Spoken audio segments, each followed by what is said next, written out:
মধ্যে সবাইকেই হবে, কিন্তু একটা সুস্থভাবে মৃত্যুবরণ করা আর একটা অসুস্থ অবস্থায় মৃত্যুবরণ করার মধ্যে পার্থক্য আছে। মেয়েরা কেন আত্মরক্ষা করে বেড়াবে ছেলেদের কাছ থেকে? ওদেরকে তো ভালো হতে হবে। কুকুর তো আর তালা খুলবে না।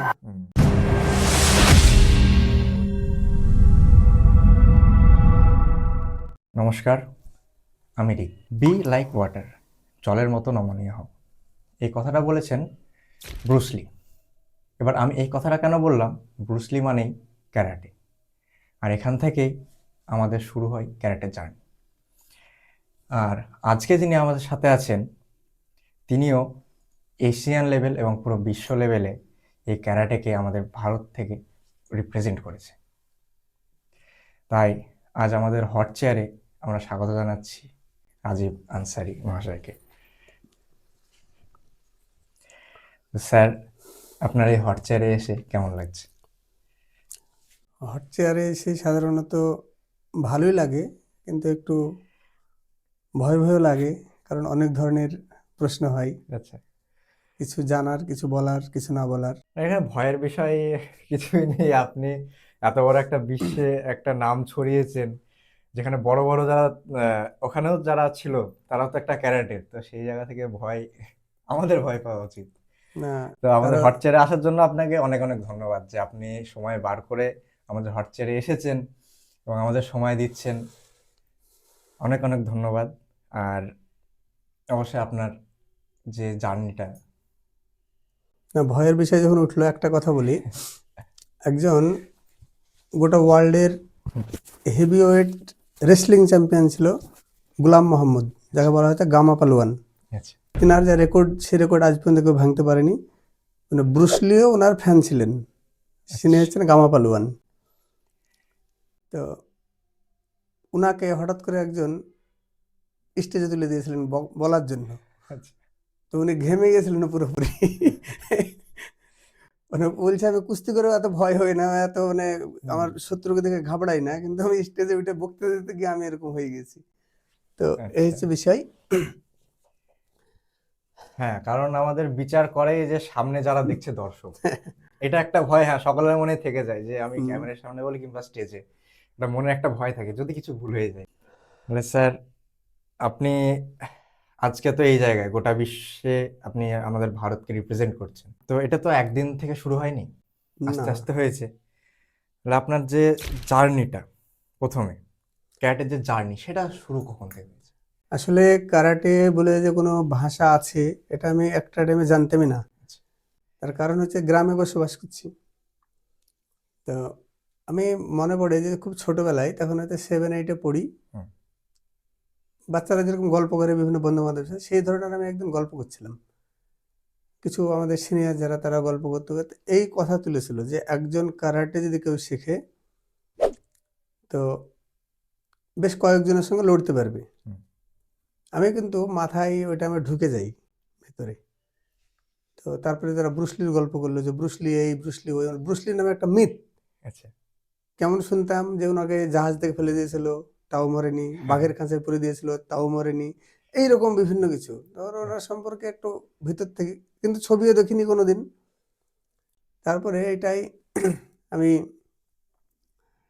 একদিন করলাম, আমাদের গ্রামে একটা মেলা হয়েছিল, মেলাতে বেড়াতে বেড়াতে বিভিন্ন বইপত্র দেখছি দেখতে, হঠাৎ ওই বইটা আমি দেখতে পেলাম, কুংফু কারাটে শিক্ষা, জুডো কুংফু কারাটে শিক্ষা বলে একটা আচ্ছা, ব্রুসলির ছবি দিয়ে একটা এই সাইজের বই বের করতো। হুম, এখন আমি ক্লাস 8-এ পড়ি। আমারই একটা বন্ধুকে বললাম, এই বইটা আমাকে দাও দেখি, কিনে দাও দেখি। আমার কিন্তু পয়সা ছিল না, ঠিক আছে? আচ্ছা, দিয়ে ও কিনে দিল। ওই বইটা পড়লাম, তারপরে কিছু এক্সারসাইজ দেখছি দেওয়া আছে, সেগুলো হ্যাঁ, করতাম। 10-15 দিন বাড়িতে করেছিলাম। তারপর বাড়িতে দরজা বন্ধ করে আমরা দুই বন্ধু তো করতাম। বাড়িতে বলছে, তোরা কি করিস? হ্যাঁ, এ তো অবশ্যই প্রশ্ন তো করবেই। হ্যাঁ, দেওয়া বলছে এই করি। চিন্তা। বাড়িতে বকাবকি, না এসব করা যাবে না, এসব হুম, হুম, বিশাল শরীরের ক্ষতি হবে। অনেক গ্রামের লোক এমনি কিছু জানে না, ওই একদম। যেগুলো ছোট থেকে করতে হয় না। হ্যাঁ, চল নেই হুম। এই জিনিসে। বলছি, ছোট আমরা তো শুনিয়ে এসছি গল্প, তো ছোট থেকেই করেছে সবাই, তো ছোট থেকে করতে হবে না কেন?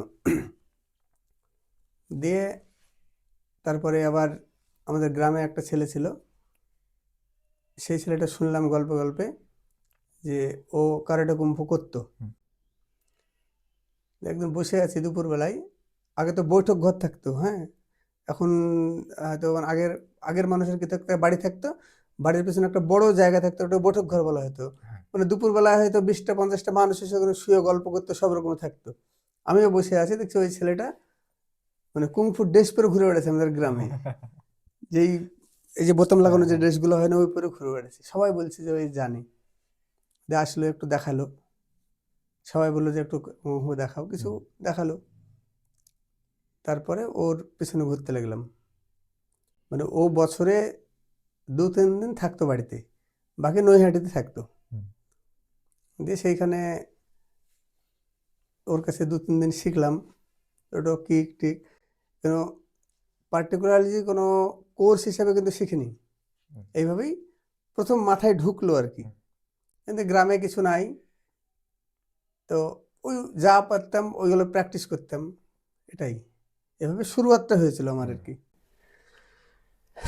তারপরে তো মাধ্যমিক হয়ে গেল, উচ্চ মাধ্যমিক, তখন আমি আমাদের রুকুনপুর হাই স্কুলে সায়েন্স নিয়ে পড়তাম, আচ্ছা। আর টাঙ্গামাটিতে থাকতাম। তো ওইখানে প্র্যাকটিস করতাম কিছুদিন। এবার নিজেও তো কিছু জানি না, কোথাও তো মাস্টার দেখিনি, নিজে নিজে প্র্যাকটিস করছি, যেগুলো শিখেছিলাম সেগুলো, কিক পাঞ্চ এগুলোই, আর পুশ আপ। হ্যাঁ, এখন এখন যেমন আপনার মানে অনেকজন অনেক সুযোগ সুবিধা পেয়েও ক্যারাটে নিতে পারেন। তারপর ওইখানে মোটামুটি চুয়াতে যখন থাকতাম, চুয়াতে অনেকগুলো ওই ছেলে আমার বন্ধুর মতো হয়ে গেল, তারাও তখন আস্তে আস্তে আমরা কি করি দেখতে আসতো, ওরাও শিখতো। এইভাবে শুরুয়াত হলো। হওয়ার পর বহরমপুরে গেলাম যে একটা কারাটের ভালো মাস্টারের কাছে কারাটে শিখবো। হুম। তো গিয়ে স্টেডিয়ামের মাঠে একজন কারাটে শেখাতো, তো সেইখানে গেলাম, দেখলাম যে একটা মেয়ে কারাটে শিখেছে। আচ্ছা। এবার ওর কাছে কিছুদিন শিখলাম, কিছুদিন বলতে 1 মাস মতো, দিয়ে আমার ঠিক পছন্দ হলো না, যে না, এর কাছে শিখবো না। তারপরে চলে গেলাম টাউন ক্লাবে। টাউন ক্লাবে ছিল অজয় রায় চৌধুরী, যিনি এখনও আমার মাস্টার। ওনার কাছে গেলাম। তো ওনার কাছে ওই ক্লাবে ভর্তি হয়ে মানে প্রপারলি যেটা কোর্স হিসেবে কারাটে শেখা এবং সার্টিফিকেট, সেটা আমার শুরু হলো এইভাবে।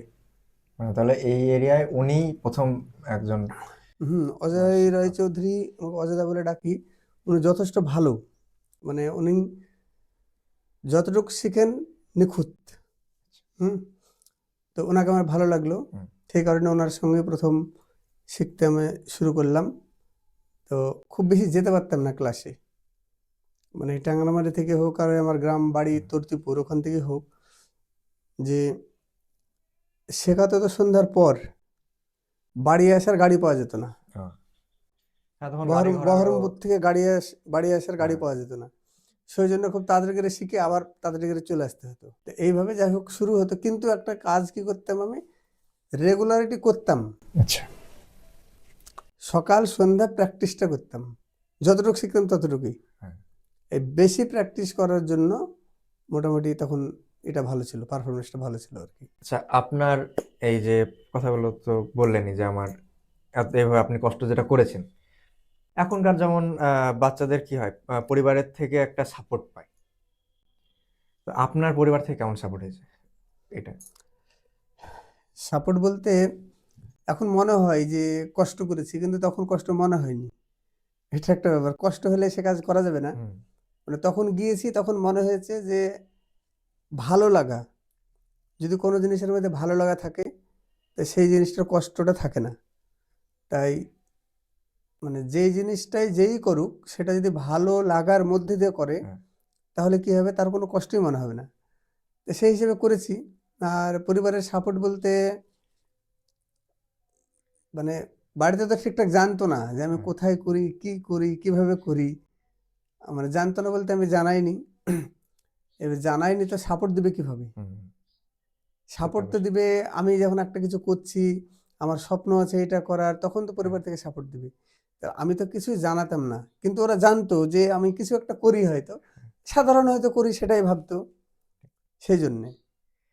তা আমি কিছু মানে যেমন কিছু শুধু বলতো, বাবা একটা এই কথা বলতো বারবার, পড়াশোনার জন্য বেশি বকাবকি ওটা করতো, বা আদার্স আর কিছুর জন্য কিছু বলতো না, মানে পড়াশোনা আমার ঠিকঠাক থেকে গেলে আর কিছু না। আমার ক্লাসে আমি তো আচ্ছা। ফার্স্ট বয় ছিলাম। হ্যাঁ, তারপরেও ঠিক আছে, সায়েন্স স্টুডেন্ট আপনি। প্রথম ফার্স্ট বয় ছিলাম, সেই সর্ষে বেশি বকাবকি করতো না, কিন্তু আরেকটু যদি হতো হ্যাঁ, তাই। এখনকার যেমন আপনি যাদের শেখান, যেমন ছোট ছেলে, বড় বড় ছেলে, একটা কি হয় মানে পরিবাররা তাদের পাঠায়, কিন্তু ছেলেপেলেরা একটা বোঝা হিসাবে জিনিসটাকে তুলে ধরে। তো তাদের কি বলতে চাইবেন? মানে আমার যুগ আর এই যুগ হ্যাঁ, একটা বিশাল পার্থক্য। হ্যাঁ, সে তো কেমন অবশ্যই। পার্থক্য? আমরা লুকিয়ে শিখতে যেতাম গার্জেনকে, হ্যাঁ, আর এখন গার্জেনরা নিয়ে এসে বসে থেকে শেখাই। হ্যাঁ, এরা বোঝা মানে হ্যাঁ, ওরা সে হয়তো বোঝা করবে হিসাবে না। কাজটা করছে। হ্যাঁ, হ্যাঁ, এইরকম। তো মানে যাকে বলে আকাশ পাতাল পার্থক্য। তবে এখন একটা জিনিস আমি লক্ষ্য করে দেখেছি, যারা ওই লুকিয়ে চুরিয়ে প্র্যাকটিস করতো গার্জেনের হুম, বিনা অনুমতিতে, তারা কিন্তু জিনিসটাকে ভালোবেসে করতো। আর এখন যারা করে, হুম, খুব বেশি ভালোবাসা তাদের মধ্যে থাকে না। না, হয়তো মা বাবার ইচ্ছা ছিল, মা বাবার শখ পূরণের জন্য অনেকে কারাটে করছে, হুম, এটা দেখতে পাই। কিছুজন কারাটে করতে আসে শখে। হ্যাঁ, আমি প্র্যাকটিস করেছি, দুটো বেল্ট পেয়েছি, আমি একটু ঝুলিয়ে রাখবো, একটা সার্টিফিকেট পেয়েছি, এটা যেমন একটা হ্যাঁ, ব্যাপার থাকে। আর কিছু থাকে যে তারা কারাটেকে ভালোবেসে, এরা যেভাবে সুযোগ পাচ্ছে ঠিক, এখনকার, আমার এলাকায় না, সমস্ত এলাকাতে অনেক কারাটের মাস্টার আছে যারা খুব ভালোভাবে শেখায়, এবং তাদের কাছে গার্জেনরা বাচ্চাদেরকে নিয়ে এসে প্র্যাকটিস করাচ্ছে। হুম, তো এটা এখন স্পোর্টস কারাটের মধ্যে পড়ে গিয়েছে। তো তো সেই সরষে সেইভাবে নজরদারি করে সবাই খুব শিখছে। তো সেইটা ওরা যতটা হেল্প পাচ্ছে, তা যদি আমার মনে হয় আমাদের মতো যে ছেলেরা যদি পেতো আগে থেকে, তো বিশ্ব মার্কেটে একটা ভালো র্যাঙ্ক করতে পারতাম। কিন্তু জানেও না তো বাড়িতে কেউ। তো কেউই জানে না, এলাকাতে কেউ জানে না, আমার বাড়ি বলে তো না, হ্যাঁ, যে কারাটে করে কি হয়, কি হয়, কত দূর এগোতে পারা যায়।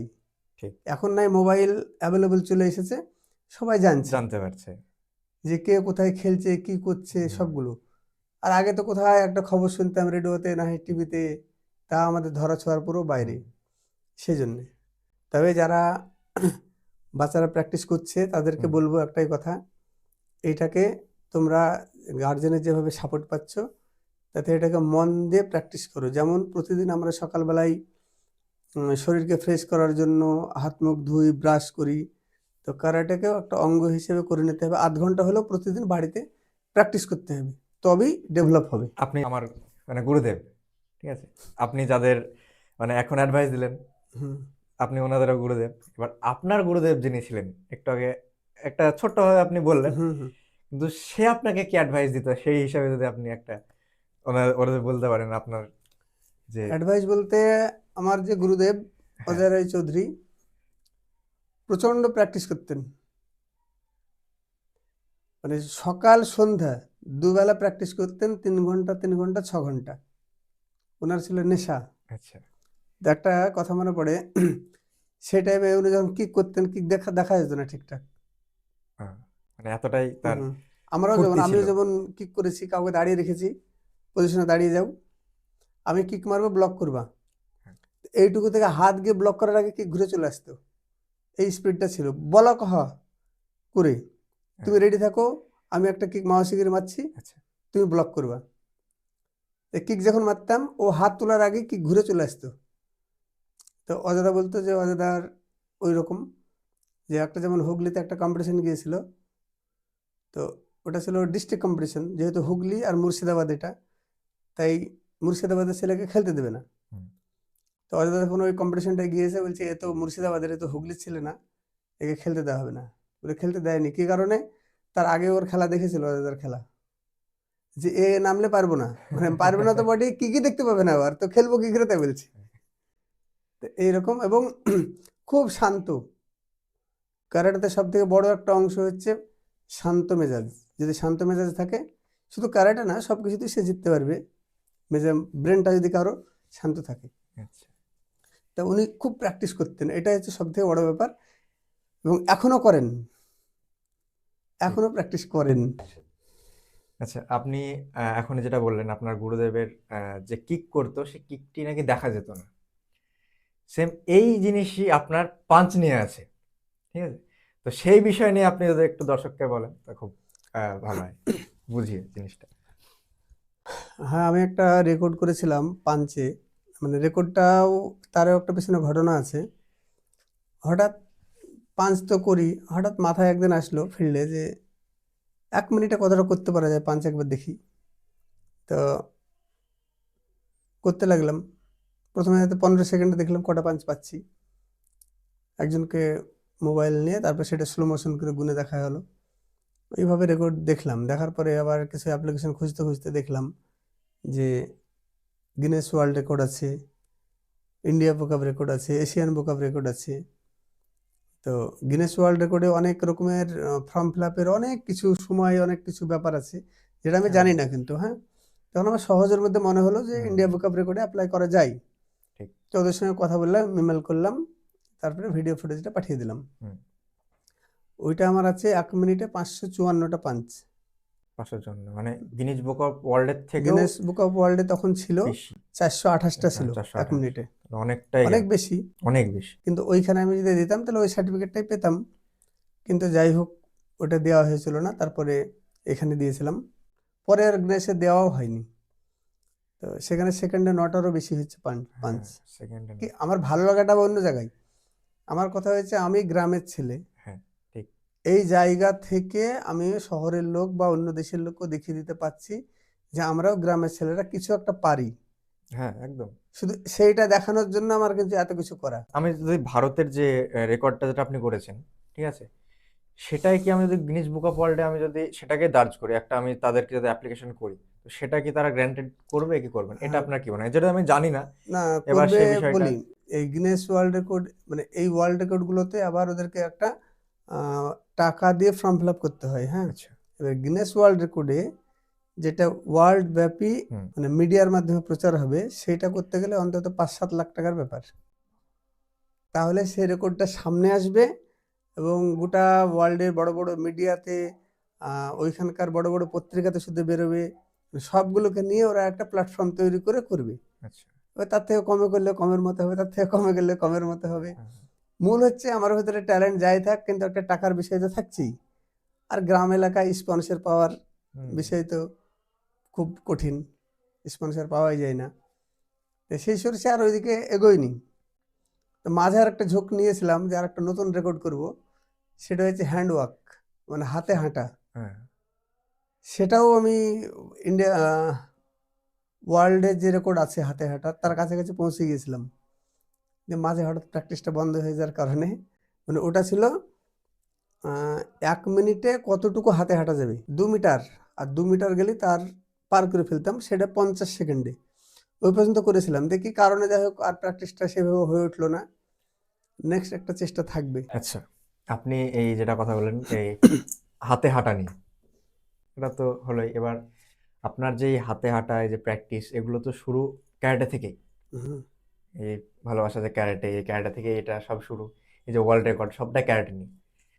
তো এই যে ক্যারাটে যেটা আমরা শুনছি, সবাই শুনি, ক্যারাটে মানে একটা চায়নার একটা ব্যাপার থাকে।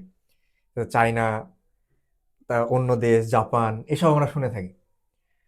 আর এই যে ক্যারাটের প্রকারভেদ আহ, হওয়ার তো এখানে কথাই একটা, যে এতগুলো যখন দেশ নিয়ে হচ্ছে, ভারতে, চায়না, জাপান সব নিয়ে হচ্ছে, তাহলে ক্যারাটের প্রকারভেদটা কত? আসলে ওইভাবে বলা যাবে না। বিষয়টা হচ্ছে টোটাল ভাষাটাকে বলে মার্শাল আর্ট। ভাষাটা হচ্ছে মার্শাল আর্ট। আচ্ছা মার্শাল আর্টের মধ্যে অনেক কিছু আছে। যেমন আমরা যদি বলি আমরা পড়াশোনা করি বা লেখাপড়া আচ্ছা। করি, তো লেখাপড়ার মধ্যে কত কিছু থাকে। বাংলা, ইতিহাস, হুম ভূগোল, বিজ্ঞান, ইংরেজি, অঙ্ক সব থাকে। হুম। তো সেই সেই হিসাবে মার্শাল আর্টের মধ্যে অনেক কিছু থাকে। আচ্ছা। যেমন কারাটে, কুংফু, জুডো, বক্সিং, তাইচুয়ান, মেডিটেশন, হ্যাঁ, কিপার, Thai boxing, kick boxing, hmm wrestling, সব কিছু। এইবার এইগুলো হচ্ছে টোটাল, যেমন মার্শাল আর্ট এতগুলো ভাগ, সে ভাগের বিভিন্ন বিষয় আছে। মানে মেন জিনিস হচ্ছে দুজনের সঙ্গে দুজনের লড়াই করা, হুম। তাই তো? ঠিক। যেমন কারাটেতে কি হয়, মেন থিমটা বলছি। কারাটেতে ধরা নাই, আচ্ছা। পুশ করা নাই, হ্যাঁ, টানা নাই, ধরা নাই, কিন্তু মারা আছে। মানে বক্সিং টাইপেরই কিন্তু। না, মারা আছে, তার নিয়ম আছে।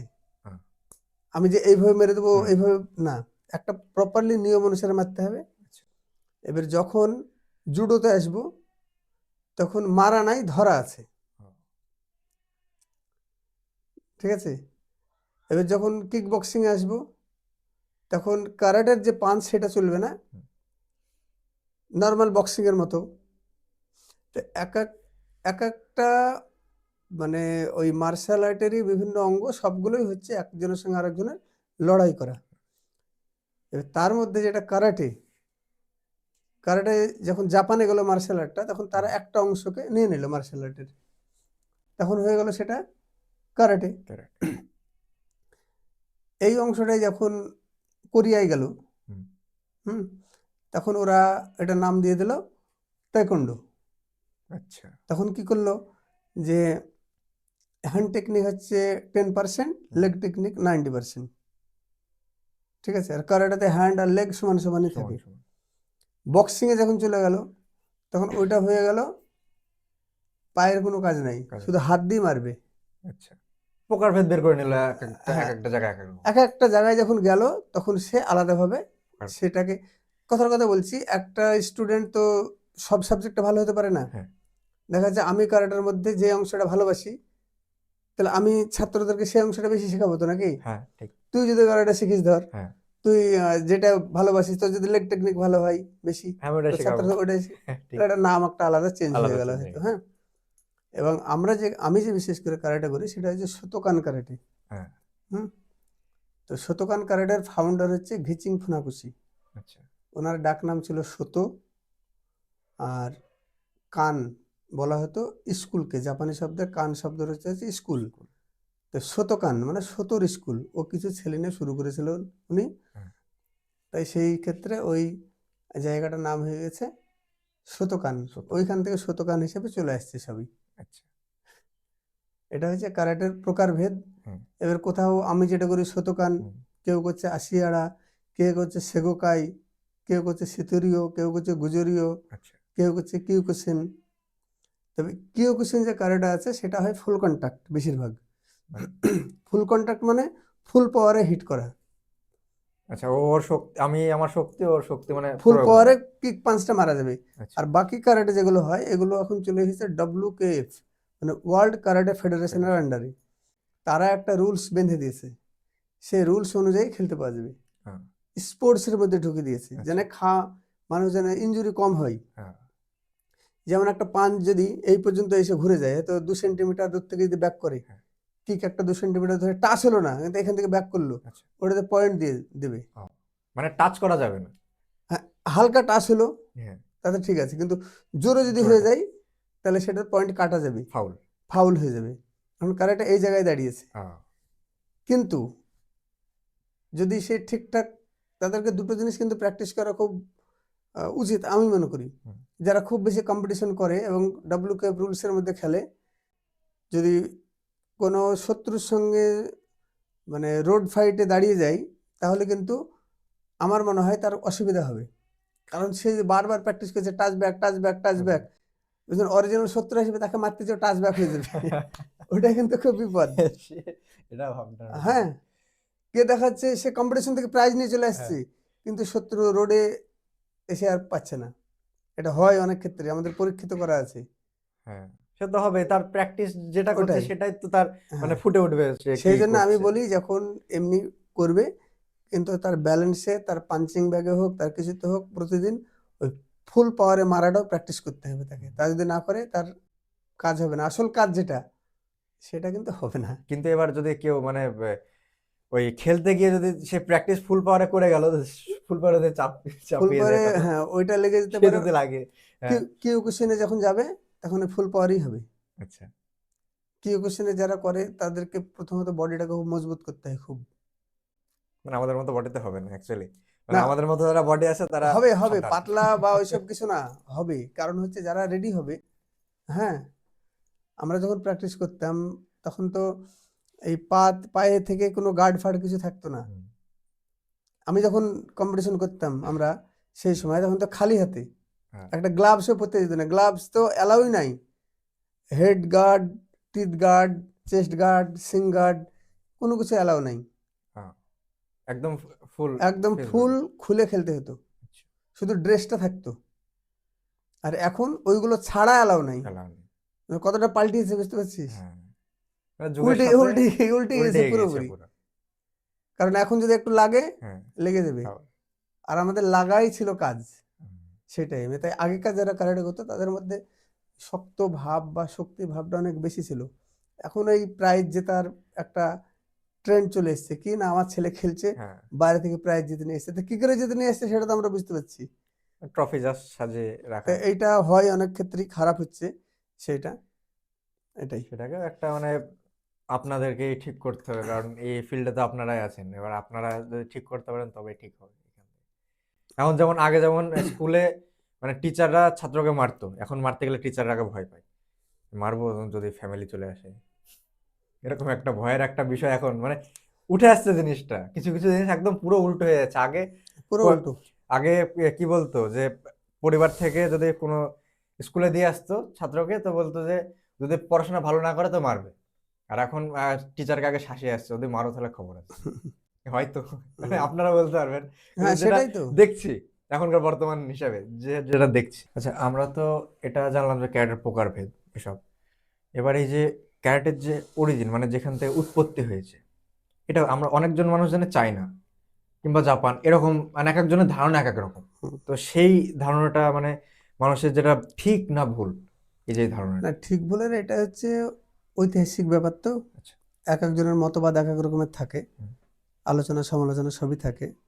তো আমার যতটুক ধারণা বা আমার কিছু শোনা জানা আছে যেগুলো, সেগুলোই বলি। হুম, এইটা বৌদ্ধ ভিক্ষুকরা একটা টাইমে ধর্ম প্রচার করে বেড়াতেন। হুম, আর তখন ছিল রাস্তাঘাটে প্রচণ্ড দস্যুদের আগমন ছিল, হ্যাঁ। হুম, রাস্তায় ওরা সব কিছু কেড়ে নিত, মারধর করতো। তো তাদের হাত থেকে বাঁচার জন্য তারা কিছু টেকনিক বের করে হ্যাঁ, আত্মরক্ষাতে। কিভাবে? আত্মরক্ষা। যে কিছু প্রাণীর মারামারি দেখে, হুম, হুম, মানে বাঘের হতে পারে, আচ্ছা। পঙ্গপাল টাইপের ফড়িং হতে পারে, হ্যাঁ, স্নেক হতে পারে। তাদের দেখে দেখে তারা কিছু টেকনিক রপ্ত করেছিল, হুম, সেগুলো শুধু নিজেদের মধ্যে প্র্যাকটিস করতো। কারণ বৌদ্ধরা বলে যে ওরা নাকি আহ, শান্তির ধর্ম প্রচার শান্তির করে ধর্ম। বেড়াচ্ছে, হ্যাঁ, তাহলে সেখানে তো কোনো অস্ত্র রাখতে পাবে না। ঠিক। সেই জন্য নিজেরা নিজেরা নিজেদেরকে সেলফ ডিফেন্স করার জন্য কিছু টেকনিক শিখেছিল। সেইগুলো ভারতেই যখন ছিল, তখন উৎপত্তি হয়েছিল ভারতে। আচ্ছা। তারপর সেটা চায়নায় যায়। যেমন আমাদের সব থেকে ওল্ড কারাটে বা মার্শাল আর্টের হচ্ছে কেরালাই, হুম, কালারিপাত্তম হ্যাঁ, যেটা আছে, কালারি করতাম। হ্যাঁ, যেটা এখন বিদ্যুৎ জামালের সঙ্গে যুক্ত হয়েছে, হ্যাঁ, কালারিপাত্তমের সঙ্গে। তো ওরা কিন্তু কারাটে ড্রেস পরে কারাটে করে না, ওরা ওই ধুতি টাইপেরই কিছু পরে, হ্যাঁ, হুম, ওই টাইপের পরে তারা বিভিন্ন কিছু নিয়ে প্র্যাকটিসগুলো করে। হুম, তা শোনা যায় বিভিন্ন বৌদ্ধ পরিব্রাজকরা যখন গোটা পৃথিবীতে ঘুরে বেড়াতেন, তখন তারা ওই কোনো সময় আমাদের ভারতবর্ষে এসেছেন। হুম, যে লেখাগুলো ছিল কারাটে সম্পর্কে, সেই লেখাগুলো এখান থেকে ওনারা নিয়ে গিয়েছেন, যে চীনের শাওলিন টেম্পলে রেখেছিল। আর ভারতবর্ষে যিনি ছিলেন একজন, ওনার নাম ছিল বোধিবর্মন।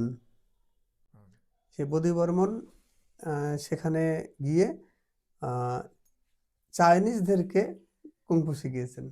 আচ্ছা। কিন্তু এখন একটা সোজা বাংলা একটা ভাষা আছে কি, যেটা চলতি ভাষা বলে না বাংলায়, যে হ্যাঁ, ঘরামির মটকে উদামতে বলে। হ্যাঁ, গরমের মটকা পাক। হ্যাঁ, কেন বলে? যে যারা ওই ঘর করে বেড়ায় বিভিন্ন লোকের, হ্যাঁ, তাদের দেখা যাচ্ছে সাত টালিটা নাই, নেই। হ্যাঁ।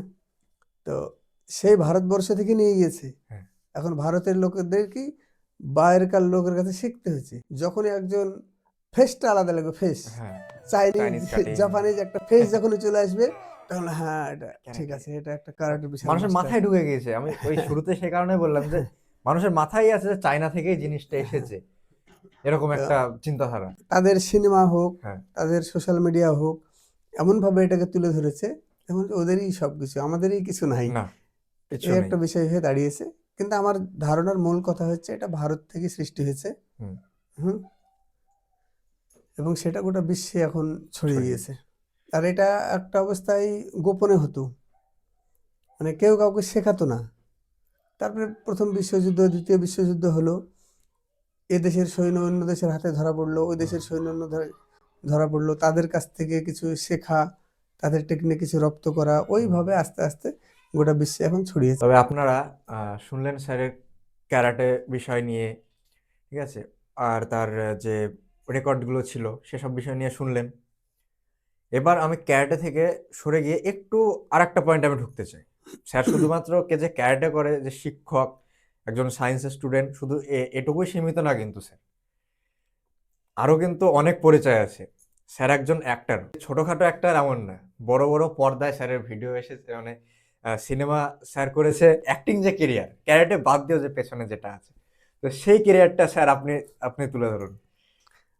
আসলে ক্যারিয়ার ওই অ্যাক্টিং বা সিনেমা জগৎ সম্পর্কে আমার মনে হয় সে নেতা হোক, মন্ত্রী হোক, আর আইপিএসই হোক আর আইএসই হোক, সবারই একটা সিনেমা সম্পর্কে একটা ভালো লাগার বিষয়টা সবারই কিন্তু আছে। একটা বয়সে সবারই থাকে হ্যাঁ, যে একটা ই করা, সিনেমা, অভিনয় করা, অভিনয়। অ্যাক্টিং করা সিনেমাতে। তো সেই রকম আমারও একটা ছিল, কয়েকটা করেও ছিলাম, টেলিফিল্ম হুম, এবং বড় ফিল্মের মতোই করেছিলাম, এবং বড় ফিল্মেও কিছু অ্যাক্টিং করেছিলাম যেটা সিনেমাতেও চলেছে। যেমন একটা টেলিফিল্ম করেছিলাম, পদ্মা পাড়ের মেয়ে। হ্যাঁ, সিনেমা হলেও চলেছে সেটা, এটা তারপরে যেটা আগে বলেছিলাম আমি। রাঙ্গা দা সুপারি কিলার, হ্যাঁ, সেটা কলকাতাতে অ্যাওয়ার্ডও পেয়েছিল। ওটাও সিনেমা হলেই চলেছিল, তো আমি যতটা কলকাতাতে নিয়ে গিয়ে ওটাও শুনেছি। হয়েছিল সিনেমা হলে। আর একটা সিনেমা নাম ভুলে গেছি, অনেকদিন হয়ে গেল তো। ওটা সিনেমা হলে আমি নিজে দেখতেও গিয়েছিলাম সিনেমা হলে। বেশি সিন ছিল না, কিছুটা কিছু সিনেমার কাজ কিছু করতে করতে বাকিও আছে, এই অবস্থায়। তো ভালো লাগতো একটা টাইমে, তাই করতাম। পরে ইউটিউব চ্যানেল করেছিলাম, যে তত্ত্ববিদ টিভি, হুম, 1 মিলিয়নের উপরে সাবস্ক্রাইবও সাবস্ক্রাইব। আছে। অবশ্যই আমি শুধু মোবাইল নিয়েই করেছিলাম, অনলি ফর মোবাইল দিয়ে শ্যুট, মোবাইল দিয়ে এডিট, সব কিছু আমি নিজেই। আর্টঘাট বলে একটা চ্যানেল করেছিলাম, ওটাও কিছু সাবস্ক্রাইবার আছে, 1000-এর উপরে আর কি। তে যাই হোক, ওগুলো আমি ডিরেকশন দিতাম। এইভাবে এখানেও কিছু কাজ করেছিলাম। তবে চ্যানেলগুলো এখন প্রায় বন্ধের মুখে, আমি আর সেইভাবে সময়ও করে উঠতে পারি না। যেমন আমি কারাটে করি, অনেকেই কারাটে করে, তার মধ্যেও যেমন নতুন কিছু একটা করার চিন্তা ভাবনা, যেমন হ্যান্ড স্ট্যান্ড অনেকেই করে, হুম, আমিও করি। এই যে হাতে হাঁটা, ওটা একটা কথা বলি এর মধ্যেই, যে হাতে হাঁটা শেখা, এগুলো কিন্তু শিখেছি। বা মাটিতে হাত দিয়ে যে ভল্ট, হ্যাঁ, সামনে পিছনে, এইসবগুলো কিছু জিমনাস্টিক এই টাইপের করতাম আগে। এইগুলো আবার অক্ষয় কুমারের দেখে করতাম। আমার হিন্দি সিনেমাতে বেস্ট অ্যাকশন হিরো হিসেবে অক্ষয় কুমারকে ভালো লাগতো। ওনাকে ওনাকে দেখেছিলাম হাতে হাঁটতে। প্রথম খিলাড়ি। যেটা প্রথম যে সিনেমাটা রিলিজ হয়েছিল অক্ষয় কুমারের, ওই সিনেমাটার নাম ছিল সৌগন্ধ। আর অক্ষয় কুমারের প্রথম এন্ট্রি হচ্ছে হাতে হেঁটে। নতুন হিরো নতুনভাবে এন্ট্রি করছে পর্দায়, একটা আলাদা ব্যাপার। ওই দেখলাম হাতে হেঁটেছে, আমি হাতে হাঁটা শিখতে হবে, হাতে হাঁটা শিখে নিলাম। এইভাবে অনেক কিছুই শিখেছি। হ্যাঁ, অক্ষয় কুমারকে দেখে অনেকজনই ইন্সপায়ার হয়, কারণ অক্ষয় কুমার যেসব কিছু সিন দিয়েছে সিনেমার জগতে, ভারতে ওরকম সিন কোনো মানে অ্যাক্টর দিতে পারেনি। তাতে শাহরুখ খান হোক কিছু, তার সাথে আমি তুলনা করতে চাইছি না, কিন্তু ওটা, হ্যাঁ, তার একটা, যে সে অক্ষয় কুমার একটা সিনেমা সিনও করেছিল যেটা প্লেনে সে যাচ্ছিল একদম বেঁধে, খিলাড়ি 420। খিলাড়ি, মানে সে থেকে তার নাম খিলাড়ি বলেই চেনে অক্ষয় কুমারকে, মানে না, উনি এতটা অনেক বড় বড় স্টান্ট করেছেন। বড় বড় স্টান্ট হুম। করেছে। এই কিছুদিন আগে একটা সাক্ষাৎকারে শুনছিলাম যে কিমত বলে একটা সিনেমা করেছিলেন। সেই সিনেমাতে একটা স্টান্টম্যানের সিন আছে, ঘর থেকে বাইক চালিয়ে, পাতলা দেওয়াল কিছু হুম, আছে, ওটা ভেঙে নিয়ে এসে নিচে পড়বে। তো ওইখানে একে বলেছে যে স্টান্ট করবি, হ্যাঁ।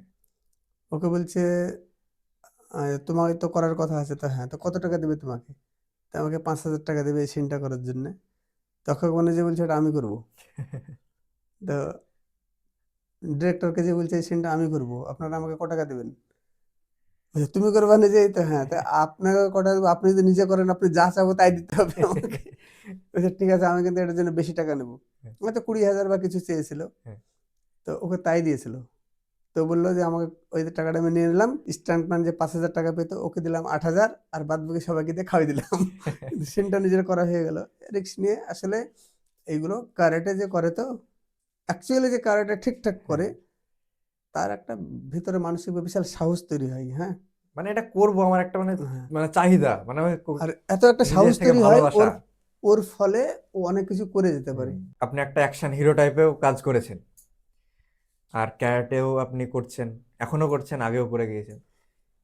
এবার এই যে ক্যারাটে করার সাথে সাথে যে ডাইটটা নেওয়ার একটা হয় না, যে যারা সিনেমা করছে, যে অক্ষয় কুমারের কথা আমরা এখনই বললাম, তারা কি হয়, তাদের তো অনেক ডক্টর থাকে, তারা কি খাচ্ছে কি করছে সেটা মানে পুরো একদম সবারই নজরে থাকে। হুম। তো সেই যে ডাইটটা, এটাও কি ক্যারাটেতে দরকার?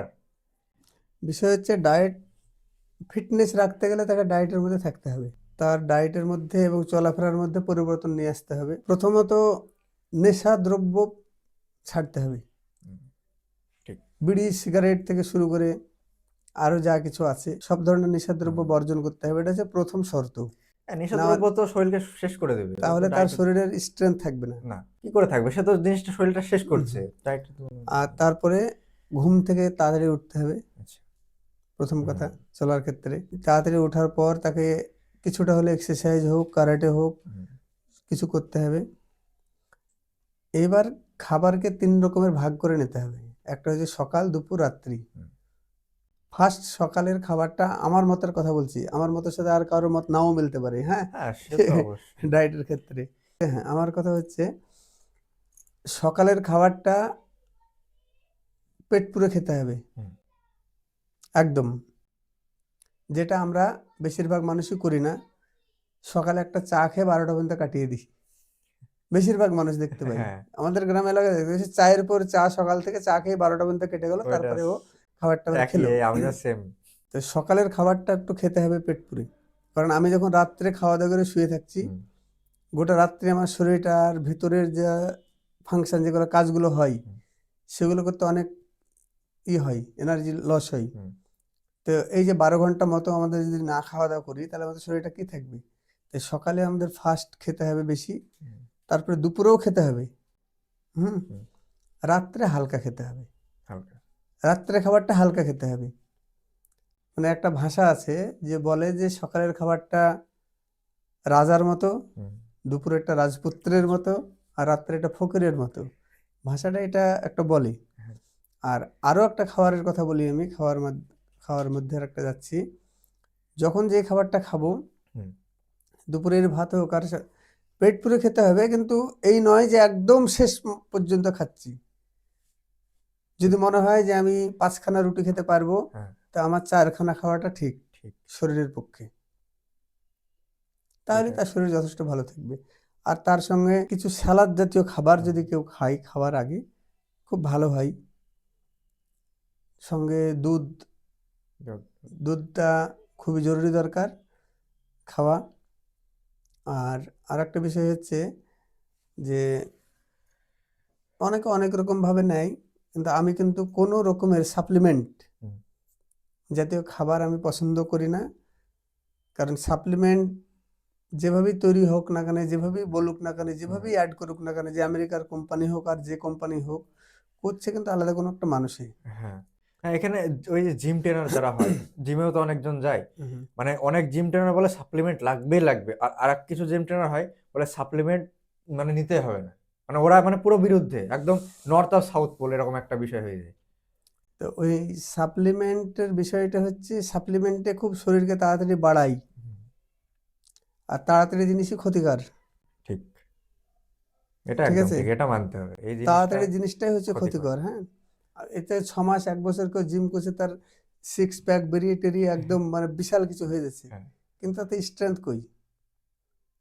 আমার তো ভিতর থেকে বডিটা শুধু শো আপ করা না, আমার বডিতে ক্ষমতা রাখতে হবে। হ্যাঁ, সে ক্ষমতা নাই, শুধু প্যাক উপরকার বের করে লাভ কি হচ্ছে আমার? মানে বডি ফাঁপা, ভেতরে কিছু নেই, মানে তারপরে হার্টের ক্ষতিটা খুব বেশি হয়। সেই জন্যে আমার মতে কোনো সাপ্লিমেন্ট না, যেই সিজনে যে ধরনের ফলমূল বা শাকসবজি হয়, সেই ধরনের ফলমূল শাকসবজি মানুষের খাওয়া দরকার। আর মাছ মাংসের মধ্যে যার যেটা রুচিসম্মত সে সেটা খাবে। একদম।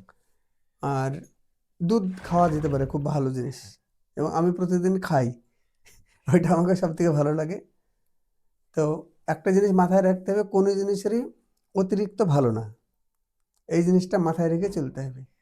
মানে একদম শুকিয়ে থাকাও ঠিক না, আবার একদম অতিরিক্ত অতিরিক্ত খাওয়াটাও খাওয়া বলে না, পৃথিবীর কোনো জিনিস অতিরিক্ত ভালো অতিরিক্ত না। ঠিক না। ঠিক, ঠিক। সীমা লঙ্ঘন করলেই সেই জিনিসের ক্ষতি হবে, এটা একদম, যেন মাথায় থাকে। এক- এমন হয় সাধারণ মানুষ, কিছু কিছু মানুষ ক্যারাটে শিখতে চায়, আর তার সাথে মহিলাদের কিন্তু ক্যারাটে শেখাটা মনে হয় জরুরি, আর হুম। কিছু কিছু মহিলা চায়ও যে আমি ক্যারাটে শিখবো, কিন্তু এমনটা হয় তাদের পরিবার থেকে হোক, সমাজ থেকে হোক, তারা করে উঠতে পারে না।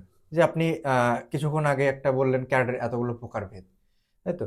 তাই এই ক্যারাটের প্রকারভেদের মধ্যে কি এমন কোনো ক্যারাটে আছে যারা মহিলারা কিংবা যারা সাধারণ মানুষ সমাজ থেকে উঠে আসতে পারে না, কিংবা তারা পরিবার থেকে সাপোর্ট পায় না, তো তারা কিভাবে ক্যারাটের মধ্যে ঢুকতে চায়, মানে পারবে, মানে চায় কিন্তু পারে না, তাহলে সেটা কি কোনো উপায় আছে?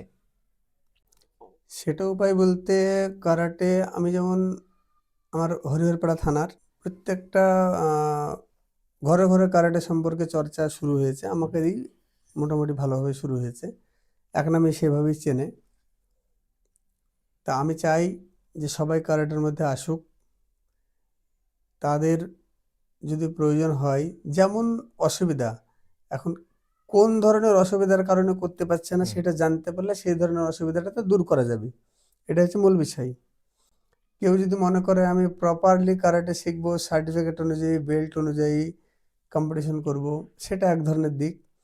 আর কেউ যদি মনে করে, কোনো মহিলারা, যে আমরা শুধুমাত্র আত্মরক্ষা লেভেলটুকু হুম, পর্যন্ত শিখে রাখবো, তার জন্য আলাদা পদ্ধতি আছে। আচ্ছা, সেটি। এবং হ্যাঁ, এবং তারা যদি মনে করে যে আমার সঙ্গে যোগাযোগ করব, এবং তাদের যদি আর্থিক দিক না থাকে, হুম, মানে তার সমস্যাটা আমাকে বলতে হবে, আমাকে সমস্যা বললে আমি অবশ্যই তাদেরকে সেই ধরনের সমাধান দেব, হুম, এবং তাদেরকে আমি প্রয়োজন হলে আমার মোবাইল নাম্বারটা নিয়ে রেখে, আচ্ছা, সেখানে যদি আমাকে কেউ ফোন করে জানাই যে আমাদের এই বিষয় আছে, তো অবশ্যই আমি আছি, আমার কিছু স্টুডেন্ট আছে, তারাও হেল্প করবে হুম, আমার দ্বারাতেই। তো তাদেরকে আমি, যাদের শেখার ইচ্ছা আছে তাদেরকে বলছি আমার সঙ্গে যোগাযোগ করবে, আমার মোবাইল নাম্বার নেবে। এমনকি সবাইকে যে বেল্ট কারাটে শিখতে হবে, বেল্ট গ্রহণ করতে হবে, এটা না, শেখো নিজের আত্মরক্ষা করার জন্য হুম, শুধুমাত্র, হুম, ঠিক। তাদের ইউনিফর্মের প্রয়োজন নাই। হুম, আমি একটা কথা বলি, যে আমরা কারাটে করি কিন্তু ইউনিফর্ম ওটা একটা আলাদা জিনিস, হুম, সেলফ ডিফেন্স, নিজের আত্মরক্ষা করব। হ্যাঁ, একটা মেয়ে শাড়ি পরে যাচ্ছে, হ্যাঁ, তাহলে তাকে তো শাড়ি পরে কি করে আত্মরক্ষা করতে হবে সেটা শিখতে হবে। একদম। ওইখানে তো ঠিক আছে, আমাকে শাড়ি হুম। পরে আক্রমণ করেছে, তো আমি ড্রেস পরে নি, সময় তো পাবে না, হ্যাঁ, তাই না? এটা একদম ঠিক। তাহলে ওই অবস্থাতে কিভাবে আত্মরক্ষা করতে হবে সেই টেকনিক তাকে শেখানো হবে। হ্যাঁ, হ্যাঁ, ওই যে একটু আগে আমরা যেটা বলেছিলাম যে কোনো ক্যারাটেতে পায়ের কাজ বেশি, হাতের কাজ কোনো ক্যারাটেতে বেশি, সেই হ্যাঁ, হিসাবেই তাহলে সেই যেতে ক্ষেত্রে হবে। শাড়ি পরে হোক, চুড়িদার, যার যেটা ড্রেস, হুম, সেই অবস্থায় সে আক্রমণ তাকে কেউ করতে পারে। হ্যাঁ, সেই অবস্থায় আক্রমণ করলে কিভাবে আমি বেরিয়ে আসতে পারবো অন্তত, সেইটুকু শেখানোর জন্য যেভাবে শেখানোর প্রয়োজন হবে আমি সেভাবে শেখাবো, আমার সঙ্গে শুধু যোগাযোগটা রাখতে হবে। আচ্ছা, যোগাযোগের বিষয়টা আমি একটা বলে দিই। যেহেতু স্যার বলল যে আমি যেভাবে যে অসুবিধা হবে না কেন, স্যার সেটাকে দেখবে আর সেটাকে সলভ করারও চেষ্টা করবে। আর স্যারের সাথে যোগাযোগ তো করতে হবে, যেহেতু আপনারা ভিডিও দেখছেন, অনেক দূর দূর থেকে ভিডিও আপনারা দেখছেন। এবার কেউ এই স্যারের কাছে, আবার কেউ অনেকটা দূরে। তো আমরা সেই কারণে একটা কাজ করব, আমরা একটা ইমেলে ট্যাগ করে দেবো। আমি একটা ইমেল এখন ট্যাগ করে দেবো, তো ইমেলে আপনারা এসএমএস করবেন, আমরা ইমেলে আপনাকে রিপ্লাই দেবো। কিছুদিন আগে একটা এক্সাম চলছিল, আমি সেখানে গিয়েছিলাম ক্যারাটে ব্ল্যাক বেল্টের পরীক্ষায়। ওখানে গিয়ে আপনার কিছু স্টুডেন্টের সাথে আমার কথাবার্তা হয়েছে। কথাবার্তা হওয়ার পর তারা আমাকে একটা রিকোয়েস্ট করেছিল যে স্যারকে আমরা কিছু কিছু কোয়েশ্চেন করব, সেটা আপনার কাছে পৌঁছে দেওয়ার জন্য। অনেকজন অনেক কোয়েশ্চেন করেছে, তার মধ্যে আমি কিছু কিছু স্পেশাল আমি নিজে বেছে নিয়েছি, যেগুলো আমার ভালো লেগেছে। তো সেই ভালো লাগার কোয়েশ্চেন গুলোই আমি আপনাকে করব, আর যেগুলো আমি বাছাই করেছিলাম সেই কোয়েশ্চেন একটু খুব ইন্টারেস্টিং কোয়েশ্চেন গুলো। তো প্রথম কোয়েশ্চেন হচ্ছে, একজন আপনার খুব কাছের একজন স্টুডেন্ট, সে করেছে যে আপনি এত পেশা আছে, আমাদের পৃথিবীতে এত পেশা, অনেক কিছু, তো সব পেশা থাকতে ক্যারাটেটাকে কেন বেছে নিলেন? ঠিক বেছে নেওয়া বলতে আমি কিছু আহ, কাজ আগে করেছি, যেগুলোর মধ্যে অ্যাকচুয়ালি আমরা হচ্ছে তাঁতি পরিবার, হ্যাঁ। আচ্ছা। বাড়িতে গামছা হয়, লুঙ্গি হয়, এগুলো হ্যাঁ, আমি তৈরি হয়। আমি গিয়েছিলাম আপনার এই হুম, করতে, আমিও গিয়ে দেখে এসেছি গামছা জিনিসটা। লুঙ্গি এগুলো আগে লুঙ্গি তৈরি হতো, এখন গামছা তৈরি হয়। ওই পেশাটা ভালো, কিন্তু ওইটা আমার খুব ইন্টারেস্টিং, ভালো কিন্তু ইন্টারেস্ট ওদের আমি পাই না, ঠিক আছে। তারপরে আমি টিউশনিও করেছি, মানে শিক্ষার বিষয়টা খুব ভালো লাগে। হুম। টিউশনিও করেছি বেশ কয়েক বছর, মাধ্যমিক উচ্চ মাধ্যমিক পর্যন্ত টিউশন পড়িয়েছি। বেশ কয়েক বছর পড়ানোর পর ওটা থেকেও ভালো লাগলো না। তারপরে রাবার স্ট্যাম্প, স্ট্যাম্প মানে না, হুম। স্ট্যাম্পের কাজটা আমি সম্পূর্ণই জানি, আচ্ছা। ওটাও কয়েক বছর করেছি। আপনি অ- যেমন একজন সায়েন্সের স্টুডেন্ট, মানে ক্যারাটে তো আছেই, আমি বারবার উল্লেখ করেছি, মানে হুম, স্যার একদম সায়েন্সের একটা ভালো একটা স্টুডেন্ট, যে ক্লাসের ফার্স্ট বয়। সেক্ষেত্রে অনেকজনের স্যার যেটা বললো যে আমি এরকম টিউশন পড়াতাম, অনেকজন কিন্তু এই পেশাটাই বেছে নেয়। হুম। যারা সায়েন্সের স্টুডেন্ট হয় তারা শিক্ষকতা যে কিন্তু পেশা। গ্রামে একটা সমস্যা হচ্ছে কি, টাকা পয়সা তো খুব কম দিয়ে পড়তো আমাদের হুম সময়। হুম। আমি যখন পড়াতাম তখন মান্থলি 40 টাকা নিতাম। তো 40 টাকা নিতাম। আর তখনকার কথা এখনকার কথা, একটা জিনিস আমার মধ্যে এখন পর্যন্ত আছে, হ্যাঁ যে কাউকে আমি ফিজ চাইতে পারি না। তখনও হ্যাঁ, সেটা কোনোদিন কারোর কাছে ফিজ চাইতে পারিনি, ঠিক। এখনো কারাটে শিখে কারোর কাছে ফিজ চাইতে পারি না। তারা যেমন ওরাই ইচ্ছা হিসাব দেয়। ওরাই হিসাব করে, ওরাই ওরাই দেয়। দেয়। আমি কোনোদিন কাউকে বলি না যে "এই তোর অত ফিজ হয়েছে"। হুম। এরকমও আছে, দেখা যাচ্ছে 1.5 বছর পর ফিজ দিচ্ছে একসঙ্গে। আমি হয়তো ভাবছি 5 মাসের পাবো, সে বলছে না না, 16 মাস বাকি হয়েছে টাকাতে বলছে। তো দাও, গেলে লাস্টে কিছু দেবো না, তো তাই হবে। তো ওই যে তারপরে বা গ্রামে হ্যাঁ হ্যাঁ। একদমই সেই জন্য আস্তে আস্তে ওটাকে তুলে দিলাম, ওতে আমার কাজ হচ্ছে না, ঠিক আছে। আর শিখিনি তো কিছুই। এই কথাতে একটা আমার সিন মনে পড়ে, ইপম্যান। ইপম্যানের আচ্ছা। নাম শোনা থাকলে বোঝা যাবে যারা দেখেছে। মানে ব্রুসলিরও গুরু বলা হয়তো ওকে। হ্যাঁ হ্যাঁ। তো ইপম্যান যখন প্রথম ওর লাইফের একটা অংশ আছে, ও একটা শহর থেকে আরেকটা শহরে গিয়েছে, হুম। ওখানে থাকবে আর কি। কাজ জানে না তো, ঠিক। ছাদে বসে আছে, কয়েকটা পোস্টার মোস্টার এলাকায় লাগিয়ে দিয়েছে যে এখানে ওই মার্শাল আর্ট শেখানো হয়। হুম।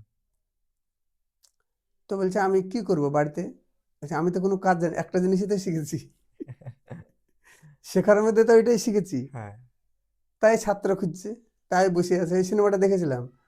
তা আমি তো আর শিখিনি না কিছু, হাতের কাজ এটা সেটা কিছু। মানে তার জীবনে আপনার জীবনে মিলে গিয়েছে ওই এটা। জায়গাটাই এক আমি দেখেছি, তো অন্য কিছু শিখিনি। হ্যাঁ যে একটা গ্যারেজে যদি কাজ শিখতাম, হ্যাঁ। তাই না, একটা যদি স্বর্ণ করে করে সোনার কাজ শিখতাম, ঠিক। সেটাই করে খেতাম হ্যাঁ রোজে রোজগার, যেহেতু চাকরি বাকরিতে এই অবস্থা। হ্যাঁ, এখন তো এই। কয়েকবার ইন্টারভিউ দিয়ে চাকরির দোরগোড়া থেকে ঘুরে এসেছি, একটাই কারণ, টাকা।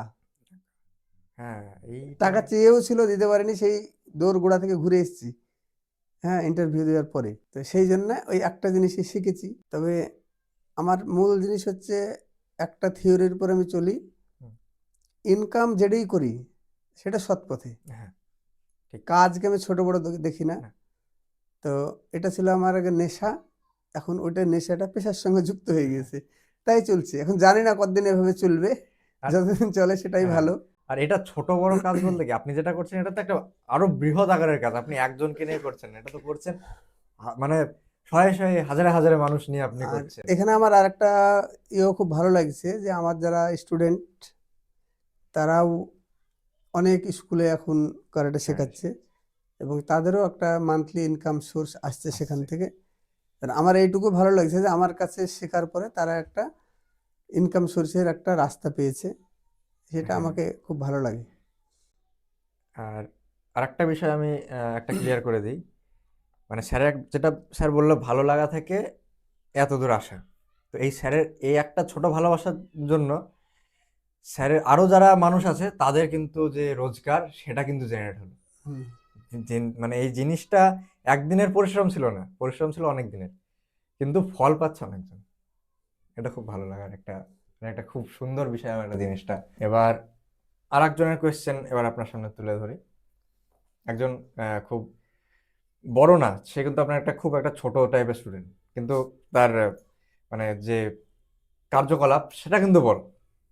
সে স্টুডেন্ট, আমি নাম করছি না, তবে সে একটা কোয়েশ্চেন করেছিল যে স্যার ক্যারাটে তো অবশ্যই করে, মানে ক্যারাটে বিষয় নিয়ে যে গোটা ভারতকে গোটা বিশ্বের দরবারে পৌঁছে দিয়েছে, সে ক্যারাটে তো করেই, এবার তার সাথে সাথে আরো কি করে। হ্যাঁ, আমি একটা বলে দিচ্ছি যে স্যার অভিনয় খুব দারুণ করে, কারণ এই কথাটা উঠে এসেছে। তো ক্যারাটে আর অভিনয়ের বাদে স্যার আর কি ভালো করে? ভালো বলতে অভিনয় ভালো করি কথাটা বলাটা কতটুকু ঠিক হবে জানি না, যাই হোক তা করেছিলাম। আমাদের চোখে একটা- ভালো হুম, লেগেছিল। এক একজনকে এক এক রকম ভালো লাগে। হ্যাঁ, আমি মোটামুটি লং জাম্প ভালো মারতাম একটা টাইমে, আচ্ছা, এবং হাই জাম্প ভালো মারতাম সেই সময়। 18-র উপরে মারতাম সেই সময়। হাই জাম্পও 5 ফুট 8 ইঞ্চি, আমার 5 ফুট হাইট 6 ইঞ্চি, 5 ফুট 8 ইঞ্চি পার করেছি। এই দুটো ভালো ছিল একটা টাইমে। স্যার তাছাড়া খেলাধুলার বিষয়ে এমন। হুম, এইগুলোই মোটামুটি। ঠিক আছে, তাহলে তুমি তোমার অ্যান্সার পেয়ে গেছো। আর এবার নেক্সট কোয়েশ্চেন আসি। আরেকজন আপনার ছাত্রী একটা কোয়েশ্চেন করেছে। হুম, আপনার একটা খুব প্রিয় ছাত্রী আছে, আপনি তাদের অনেক সময় অনেক জায়গায় খেলাতে নিয়ে যান, আপনি তো করাচ্ছেন এগুলোই, খেলাতে নিয়ে যাচ্ছেন, তাদের অ্যাক্টিভিটিস করাচ্ছেন। এবার তারা মানে খেলা করে আসে, জিতে আসে, অনেক জায়গা থেকে পুরস্কার মেডেল নিয়ে আসে। এবার তারপরে আপনি তাদেরকে একটা প্রতিশ্রুতি একবার দিয়েছিলেন যে আপনি খাওয়াবো বলেছিলেন। তাদের অনেকবার অনেক রকম প্রতিশ্রুতি দিয়েছিলেন, আমি খাওয়াবো, এই সময় খাওয়াবো। তো তারা জানতে চেয়েছে যে স্যার খাওয়াবে খাওয়াবে, কিন্তু কবে খাওয়াবে? তো স্যার কবে খাওয়াবে? আমারও কোয়েশ্চেন, স্যার কবে খাওয়াবে? না, প্রশ্ন ধরন শুনে বুঝতে পেরেছি যে প্রশ্নটা কে করেছে। আসলেও তাই, খাওয়াবো বলা হয় কিন্তু আমার ঠিক মনে থাকে না, আমার সাথে সঙ্গে সঙ্গে করে দিলে সেটা হয়। তো মানে মানে ওরা বলতে আছে, মানে এখন তো মানে স্যার যেহেতু ওরা নিজে কোয়েশ্চেন তুলেছে, মানে আর ছোটখাটোতে হবে না, না, খাওয়াবো ওর খাওয়াবো খাওয়াবো, এবার বড় করে। ওর ওর প্রশ্নটাই হচ্ছে এরকম, জানি কেউ কিছু করলেই তাকে খাওয়াতে হবে। এই তুই মোবাইল কিনলি, এটা খাওয়ালি না, আমাদের খাওয়াটা পাওনা হয়ে গেল। দ্বিতীয়বার মোবাইল কিনছিস, আবার খাওয়াচ্ছিস না। বাইক, তো ওকে আসলে ওইভাবে বলে। তো হ্যাঁ গো, তোমাকে আমি ঠিক আমরা খাওয়িয়ে দেবো একদিন ভালো করে সবাইকেই, এটা আমি এখানে বলে রাখলাম। আমাদের যে হট চেয়ার, যেটা আপনারা চ্যানেল দেখছেন, তো হট চেয়ারের একটা লাস্টে আমরা হট টপিক বলে আমরা একটা সেশন রাখি, আর হট সেশন রেখেছি। এই ভিডিওতে আমরা হট সেশন রেখেছি। তো এটাতে আমরা কোয়েশ্চেন করব, মানে একটা পুরোই আনএক্সপেক্টেড আমরা কোয়েশ্চেন ওনাকে করব, যেটা উনিও সঠিকভাবে জানেন না আমরা কি কোয়েশ্চেন করতে চলেছি। আর সেটা স্যার যদি মনে করে যে আমি স্কিপ করব, সেটাও করতে পারে, ওটা অন দ্য ক্যামেরা হবে হচ্ছে। আর যদি বলে যে উনি বলবো, তো আপনি বলতে পারেন, সেটা আপনার উপর পুরোই নির্ভর। কোয়েশ্চেনটা হচ্ছে, আমরা এক সময় এক সময় বলা হলো প্রায় 2 বছরের কাছাকাছি একটা আমরা মিছিল করেছিলাম। সেই মিছিলটার নাম হচ্ছে অভয়াকাণ্ড। আরজি করের অভয়াকাণ্ড নিয়ে আমরা একটা মিছিল করেছিলাম। তো সেই মিছিল হওয়া আমাদের প্রায় 2 বছর ঠেকবো ঠেক। আমরা শুধু কিছুজন মানুষ না, হাজারে হাজারে মানুষ মিছিল করেছিলাম, লক্ষে লক্ষে মানুষ মিছিল করেছিলাম। কেন মিছিল করেছিলাম? একটা মেয়ের হত্যাকাণ্ড নিয়ে মিছিল করেছিলাম আমরা। তো সেই মিছিলে আমরা এখনো পর্যন্ত কোনো সুনামি বলুন, কোনো প্রতিক্রিয়া বলুন, আমরা পাইনি। আমাদের যে এখন যে অবস্থা, মানে কেউ সেফ নেই। আমরা এই নিয়েই মিছিল করেছিলাম, লক্ষে লক্ষে মানুষ, কিন্তু তাদের কোনো কিছু হয়নি। আপনিও একজন সেলফ সেলফ ডিফেন্স, একজন মানুষ, সেলফ সেলফ ডিফেন্স সবাইকে শেখান আপনি। সেই বিষয়, এই যে সেলফ ডিফেন্স যেটা, তো ওই যে মেয়েটা ছিল, সে তো তার সেলফ ডিফেন্স করতে পারেনি। আর পরবর্তীকালেও যে এটা হবে না, তার তো কোনো গ্যারান্টি দিতে পারবো না, কারণ যখন কারোর শাস্তি হয়নি, তো পরেও যে এটা হবে না সেটা তো বলা ভুল। তাহলে মেয়েরা কি এই সেলফ ডিফেন্স শিখে কি এরকম এই অভয়কাণ্ড থেকে, এরকম যে অভয়কাণ্ড হলো, এগুলোকে আমরা আস্তে আস্তে কমাতে পারি? তারা কি তাদের সেলফ ডিফেন্স করতে পারে? আর এই যে অভয়কাণ্ড যেটা আমরা এত কিছু করলাম, সেটার কি আপনার কোনো আশা আছে যে কিছু হবে? এই বিষয়টা নিয়ে কিছু আশা? হ্যাঁ, যে এই আরজি কর কাণ্ডের উপরে যে মিছিলগুলো হয়েছিল, সে আমিও ছিলাম সে হুম। মিছিলে, আমিও গিয়েছি। হুম, হাজার হাজার মানুষ হাজারে হাজারে মানুষ মোমবাতি নিয়ে মোমবাতি মৌন মিছিল হয়েছে, সব ঠিক আছে। তো বিষয়টা হচ্ছে, আমরা নিজেকে বলি মানুষ, কিন্তু আমাদের শুধু উপরকার এই ফিগারটাই হচ্ছে মানুষ, হুম, কিন্তু ভিতরে যদি আমাদের মানুষের সে গুণ না থাকে তাহলে তো আমরা মানুষ না, আমরা নামে মানুষ। তো যারা এসব কাণ্ডগুলো করে তারা আসলে উপরের চেহারাটাই শুধু মানুষ, ভিতরে আলাদা কিছু আছে। আলাদা। ঠিক। এটা একটা বিভিন্ন জানোয়ারের রূপ তাদের মধ্যে আছে, সেটাই তারা প্রকাশ করেছে।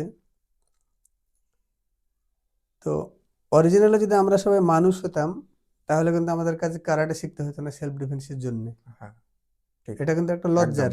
সেটাই, মানুষ হয়ে মানুষের কাছ থেকে কেন শিখতে হবে? অবশ্যই। ডিফেন্স কেন করতে হবে নিজেকে যদি মানুষ হই? হুম, কথার কথা বলছি, আজকে আমাদের দোকানে শাটার লাগাতে হয়েছে, দরজা লাগাতে হয়েছে। হুম, দরজা একটা টাইমে ছিল, কেন যে একটা দোকান খোলা আছে, একটা কুকুর ঢুকে যাবে, তাদের তার বুদ্ধি নেই, জন্য, স্বাভাবিক। হ্যাঁ ঢুকবে, তার জন্য জাস্ট একটা দরজা, তালার দরকার ছিল না, কিন্তু না। কুকুর তো আর তালা খুলবে না, হুম, কিন্তু তালা দিতে হয়েছে। কেন দিতে হয়েছে? মানুষের মানুষ। হাত থেকে দোকানকে রক্ষা করার জন্য। শুধু তালাও হয়েছে না, এখন আরো শাটার কিছু করতে হয়েছে, তারপরেও হয়েছে না, সিসি ক্যামেরা লাগাতে ক্যামেরা হয়েছে, ঠিক। মানে শুধুমাত্র মানুষের হাত থেকে রক্ষা পাওয়ার জন্য। তো সেই ধরনের মানুষ পৃথিবীতে আছে, হুম, যারা কোনো মানুষকে অত্যাচার করে বা আনন্দ পায়। হুম, তারা তো এক ধরনের মানুষ, হুম, তাদেরকে হেল্প করছে আর এক ধরনের মানুষ, তাদের আর তাদের মধ্যে কোনো পার্থক্য নাই। আমাদের দেশের যে আইনের ব্যবস্থা, এত আইন, আইন যদি ঠিক আইনের রাস্তায় চলতো তাহলে এর সাজা কবেই হয়ে যেত, হুম। কিন্তু আইনের রাস্তায় চলছে না, তাই আবার আন্দোলনে নামতে হয়েছে আমাদেরকে, তাও বিচার পাচ্ছি না, তাও বিচার পাচ্ছে পাচ্ছি না। না। তাহলে এটাকে কি বলবো? এটা আমাদের দেশের হচ্ছে প্রচন্ড লজ্জার বিষয় একটা, লজ্জার বিষয় আমাদের। যে আমরা এমন একটা দেশে বাস করছি, সেই দেশের একটা খারাপ কাজ হচ্ছে, তো সেটাকে আরেকজন ধামাচাপা দেওয়ার চেষ্টা করছে, আর আরেক দল আছে সেটাকে আলগা করে দিয়ে আবার প্রকাশ করে দেখানোর চেষ্টা করছে, তার জন্য মিছিল হচ্ছে, মিটিং হচ্ছে, তার জন্য বিভিন্ন প্রতিবাদ হচ্ছে, তাতে লাঠিচার্জ হচ্ছে, লাঠিচার্জ কত কিছু করতে হচ্ছে। মানে একটা খুব বাজে ব্যাপার। তো মানুষ কোনোদিন মানুষকে বলে ভালো করতে পারে না। একটা সময় আসে, যদি সে নিজের ভুল বা নিজে কি করছি এটাকে নিজে ভাবে, তাহলে সেই জায়গা থেকে দূরে আসবে। তো উপদেশ দেওয়া খুব সহজ, কিন্তু কাজ করাটা খুব, বলি কাজ হ্যাঁ, করাটা খুব কঠিন। তবুও আমি এখানে একটা কথা বলবো হুম, প্রত্যেকটা মানুষের জন্য, যে তারা যদি রাত্রে শোয়ার সময় সারাদিনে কি কি ভুল করেছি আমরা, সেটা যদি আমরা একবার চিন্তা করি মনে মনে, সকাল থেকে রিভাইজ দিই যে আমি আজ এই ভুলগুলো করেছি এবং একটা ভুলকে আমি এড়িয়ে যাব, তাহলে সে যথার্থই দিনের দিন একটা মানুষ হয়ে পৌঁছাবে। সে কি ধর্ম করুক সেটা ব্যাপার না, সে কি জাতি সেটা কোনো বিষয় না, সে কোন রাজনীতি করে সেটাও কোনো বিষয় না, প্রথমে মানুষের উপকার করার চেষ্টা করতে হবে, ঠিক, একদম। এটাই। তো এটা গেল একটা বিষয়। আর যেহেতু আমাদের এত পশুর মতো মানুষ আছে, হুম, তার জন্য আত্মরক্ষা করার জন্য নিজের অন্তত কিছুটা শিখে রাখা দরকার। প্রথম চান্সে তাকে আত্মরক্ষা করে অন্তত সেখান থেকে একটু দূরে পালিয়ে আসা পর্যন্ত, হুম, অতটুকু সব মেয়েদেরকে শিখতে হবে, শেখাটা উচিত। আর শুধু মেয়েদেরকে শিখতে হবে না, ছেলেদের। ছেলেদেরকেও তার মনুষ্যত্বে নিয়ে আসতে হবে ভালো কিছু হওয়ার। একদম, একদম। মেয়েরা কেন আত্মরক্ষা করে বেড়াবে ছেলেদের কাছ থেকে? হ্যাঁ, ওদেরকেও তো ভালো হতে হবে, ঠিক। তাই না? আমি যখন আমার নিজের বাড়িতে আমার মা, বোন, নিজের আত্মীয় স্বজনকে আমি যে চোখে দেখবো, আমি যখন রাস্তায় বেড়াবো তখন আমি তো সবাইকে সে চোখে দেখবো, হুম, তবেই তো আমরা সেই জায়গাটাকে হাসিল করতে হাসিল পারবো। করব। এবার তা না করলে এটাই করতে হবে। তা সেই জন্যে যেহেতু যুগ খারাপ, পরিস্থিতি খারাপ, মেয়েদেরকে অন্তত ততটুকু শিখতে হবে, নিজের বিপদে জানে কিছুটা সময় 2 মিনিট হোক, 5 মিনিট হোক, ওই জায়গাটা থেকে যেন আমি বেরিয়ে আসতে পারি। আচ্ছা, তো আমাদের ভিডিও এই পর্যন্তই আছে। আর আপনাদের আমাদের কথা শুনে যেটুকু বুঝেছেন আর যদি অসুবিধা হয়ে থাকে সব কিছু কমেন্ট করবেন, আর যদি ভালো লাগে লাইক করবেন। আর কথাবার্তা আমাদের যদি কোনো জায়গায় খারাপ মনে হয় সেটাকেও আমরা শুধরানোর চেষ্টা করব পরবর্তীকালে, সেটাও আপনারা কমেন্ট করে জানাবেন। আর যদি আপনি এর থেকে ইন্সপায়ার হয়ে থাকেন যে এটা আমার ভালো লেগেছে, তাহলে শেয়ার করবেন জিনিসটা, তাদেরও একটু শেখাবেন, আরও অনেকজনকে কাছে পৌঁছে দেওয়ার চেষ্টা করবেন। আর যদি এটা দেখে যদি মনে হয় যে আপনি শিখতে চান, ক্যারাটে শিখতে চান, আমাদের সাথে যুক্ত হতে চান, সেটাও করতে পারেন। তো স্যার যদি নতুন জেনারেশন যারা আছে তারা যদি এই বিষয়ে ঢুকতে চায়, তো তাদের বিষয়ে তাদেরকে আপনি একটা কিছু বলার। আমি একটাই কথা বলবো যে শরীরকে ফিটনেস করার জন্য প্রতিদিন প্র্যাকটিস করতে হবে বা যে কোনো খেলাধুলার সঙ্গে যুক্ত থাকতে হবে। তাহলে ওই খেলাধুলার সঙ্গে যুক্ত থাকলে তার শরীর ফিট থাকবে। প্রত্যেকটা খেলাধুলা শরীরকে ফিটনেস রাখে, কিন্তু আমি কারাটে বেছে নিয়েছি তার কারণ এই ফিটনেসের সঙ্গে সঙ্গে সেলফ ডিফেন্সও দেয়। এই কারণে আমার কারাটেকে বেছে নেওয়া। তো যারাই কারাটে শিখতে আসবে আমি তাদের গার্জেনদেরকে বলবো যে আপনাদের বাচ্চাদেরকে বা বড়দেরকে যাদেরকে দেন কারাটে শিখতে বলবেন। খুব ভালো একটা ফিটনেসের সাবজেক্ট এটা। এটাতে ফিটনেসও যেমন থাকবে, সে আত্মরক্ষা করতে পারবে, তার মনের শক্তি বাড়বে, শরীরের শক্তি বাড়বে। গার্জেনদেরকে সচেতন হয়ে সেটা প্রতিদিন অন্তত সপ্তাহে 4 দিন থেকে 5 দিন কিছুটা সময় এর জন্য ব্যয় করতে হবে। আর যারা বড় আছেন, যাদের শরীর বিভিন্ন কারণবশত ডাক্তারের পরামর্শ নিয়ে থাকেন, তাদেরকে একটা কথা বলবো, এই শরীর খাটিয়ে আমরা টাকা পয়সা ইনকাম করছি, এই শরীরের দিকে আমরা নজর দিচ্ছি না। যখন যেটা পাচ্ছি খেয়ে নিয়েছি, অনিয়ম করছি, এইটা করা যাবে না। এই শরীর যেহেতু আপনাকে সব কিছু দিচ্ছে, তাই আপনারা এই শরীরকে নিজে একটু সময় দিন।